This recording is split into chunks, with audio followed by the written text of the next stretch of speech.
Kia is coming very close to the serious hot hatch market segment with this, the new Cerato GT.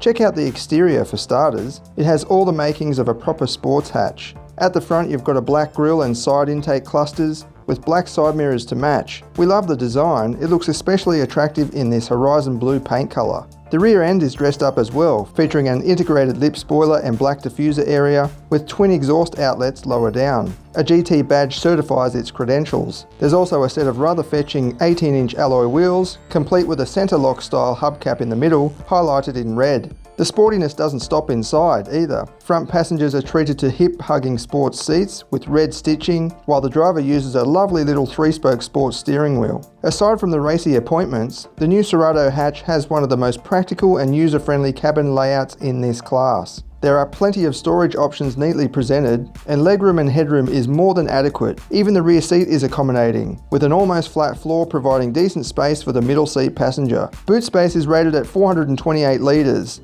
and the rear seats can be folded down almost completely flat. Speakers in the back provide beefy bass for the impressive 9-speaker stereo. Under the bonnet is the familiar Hyundai Kia 1.6 litre turbo engine. However, in this, Kia has done a superb job of giving it a distinct sporty exhaust note. It's surprisingly quick too, especially with the dual clutch auto. This is what it goes like.